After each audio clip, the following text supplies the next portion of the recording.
Folks, I want to try to explain something to y'all that it's going to be very hard for me to do, but I'm seeing this trending stuff going around about ghosts and all this other nonsense, and relatives are looking down on you. I'm sure y'all have heard people say this many times before, which is far from the truth.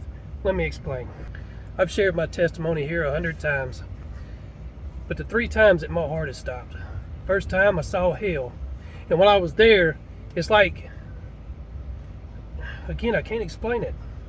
You don't have a brain, you're a spirit, but everything that the devil is doing and has been doing, it's so hard to explain. You have many regrets there. All your wrongs, your worries, your burdens, everything's on you 1,000 times more than here. One thing that I've learned from that experience was demons come back as your relatives and confuse you in thinking that there's no heaven, there's no hell. You just die and you're a ghost. The other 2 times my heart has stopped, I can explain. No, your relatives are not looking down on you. Second time that happened to me, I felt this peace come over me, and I've already told this story that I didn't see anything.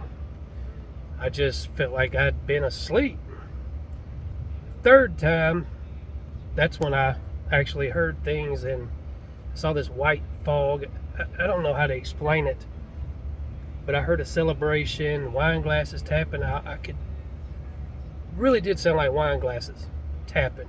So much talking, laughing, chattering that you could not form a word. You couldn't hear a word. Through that fog, a child walked up to me and told me to wake up 3 times. That's why I had that in my intro, to wake up. The other 2 times that happened to me, past the hell part, I didn't think about nothing here. Absolutely nothing. Nothing here mattered. Not what my wife was doing, not what my kids were doing, nothing. Only thing I could think of was how strong that peace was, and I felt love that I've never felt in my entire existence. Something I've only told my wife, I'll go ahead and tell here.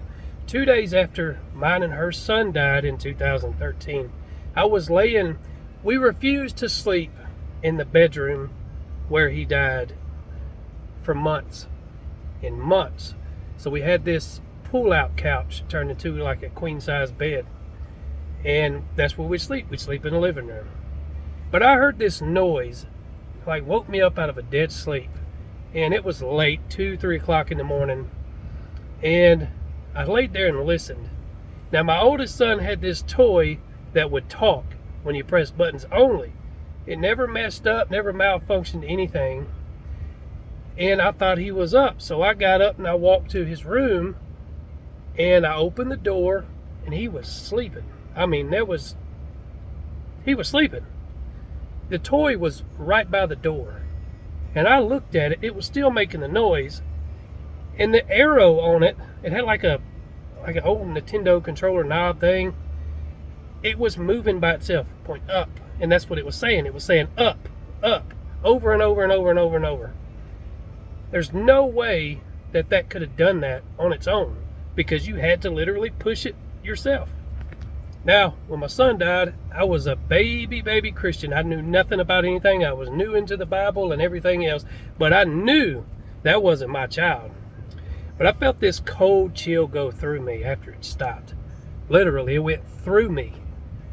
And then it went to the front door, which was about 7 foot from me. And I heard this loud boom. It sounded like a door slamming, but the door didn't slam. Again, I knew that wasn't my son. I knew that wasn't any of my relatives. It was, in fact, one of the devil's little minions trying to steer me away from God. Like he's done for many years, making people think that there's a such thing as ghosts, when all along it's demons. And I know a lot of people say that my so-and-so is looking down on me, smiling down on me, and it makes them feel good inside to believe that. Well, a lot of people go to their loved ones' graves and just sit and talk. But truthfully, biblically, truthfully, church. I'm not here to tell a lie. They're not talking anything. I've had people tell me, you never go to your son's grave. Well, what am I going to do that for? That's not where my child is. You know, my daddy was my best friend. He died in 2019. I had to witness that. I had to watch that. And it ate me up inside to watch my best friend die, and I couldn't do anything about it. I couldn't stop it. I couldn't do anything. Literally nothing. The only time I've ever been to his grave is when we buried him there. Because again, that's not where my daddy is. That's where his shell is. Just something for y'all to think about. Keep your eyes looking up, folks. Jesus is coming so very soon. Romans 10:9-13. I love all of you. I truly do. God bless.